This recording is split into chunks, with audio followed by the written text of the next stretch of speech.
This is a story about a girl and a guy and a German city called Munich. They share their adventures with another guy and a girl. Welcome to day 2 of Caps and Braid's Munich trip. We started off enjoying a typical German meal in our new kitchen of bread, cheese, and eggs. And then we set out by train for the famous Marienplatz, the central square in the heart of Munich. And here we can't go on until we explain a couple of things. First, this part of Germany, southern Germany, is called Bavaria. Second, Munich is the English name. Its name in German is pronounced München. Understand those two facts? Good, then we are ready to move on. There's a free tour offered every Thursday. Because of our cool British expatriate tour guide, whose name was Jax, we learned a lot about the city's history. Here are some of the things we learned. The city was founded on the site of a monastery. In fact, the name München literally means with the monks. Before the 11th century, there was no city, only a small monastery. And then a duke, called Henry the Lion, destroyed a nearby town called Freising, settled in what would be Munich, and built a bridge. And this church, Alter Peter, was built upon that spot almost 1,000 years ago. We got to hear about how the Swedes invaded Bavaria during the 30 Years' War, and how beer saved the city. The grateful citizens of Munich erected this pillar in the 1600s dedicated to Mary. This Mary's column is what the center of the city is named after. Cool artwork. What else did we see, Braids?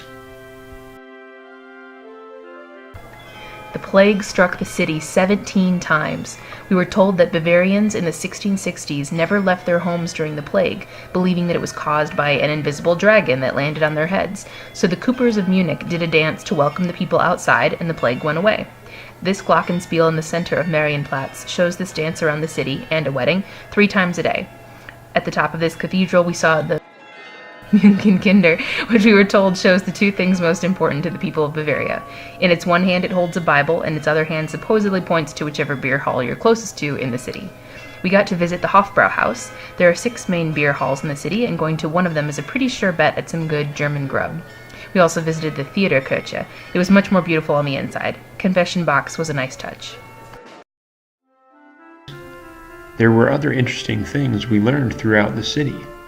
A fountain that poured fresh water from the Alps, various beautiful statues copied from other cities, and exceptionally vulgar letters and hymns written by Mozart during his stay in Munich for 2 years.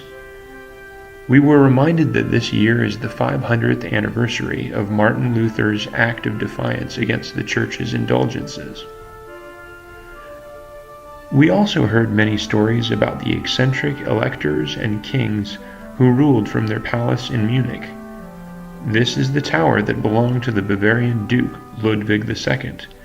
Duke Ludwig II is famous for building a monastery and naming it after his first wife, which is cool, but he did it because he chopped her head off for supposed adultery, which is bad, because she wasn't cheating on him anyway.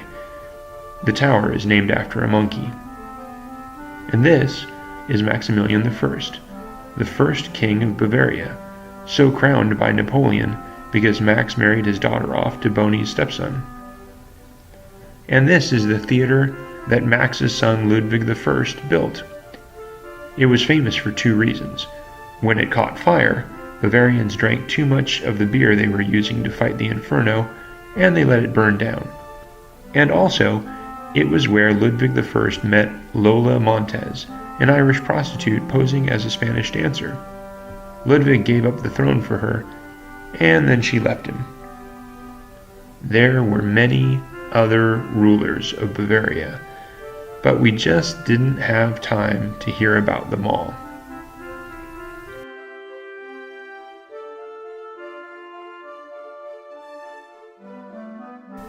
For all its grandeur, Munich is a new city. World War II left it devastated. 90% of the city was destroyed in 1944 and 1945. Almost all of it was rebuilt in the 1950s. and this leaves its mark on the architecture in a big way. The design of many of the buildings were lost after Allied bombs destroyed any trace of them, so instead of rebuilding them exactly as they were, the new outside classic designs of the outside walls were simply painted on. This door frame is all that survived from the attacks from a building that was built in the 1500s. We saw a lot of this. After the tour was done, we tipped our tour guide and we had lunch at Viktualienmarkt. It is not just a trap for tourists. Many locals buy bratwursts, Wiener schnitzels, pretzels, and of course, beer. Jared and Melissa had sausages, Braids had noodles, and Cap had a veal Wiener schnitzel. We also had gelato. And somebody's mom will be glad to know we did not neglect the pretzels while we were in Munich. After lunch, we shopped at an arts and toys store. Can you guess the names of these books in English? We found out what sign to look for when searching for the bathroom in a German subway station. And then we went back to our apartment for a rest. You're watching today's segment of Learnin' German. Some of the most popular German words or phrases used by Cap and Braids today have been Ich spreche kein Deutsch. It means, I speak no German. For Cap it was, Es tut mir leid. Sorry. Also popular was Speisen und Getränke, or Essen und Trinken.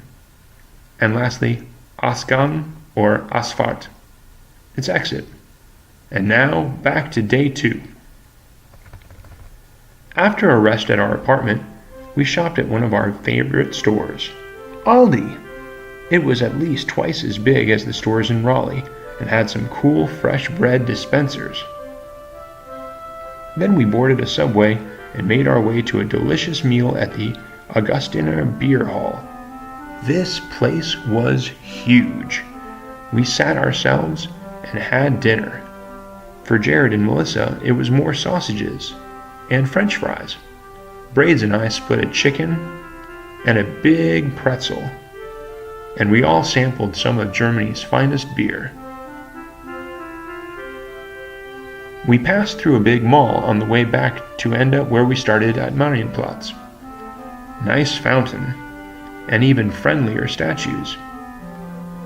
We got to hear a talented German musical team playing for a street crowd. What a great way to end our second day in Munich.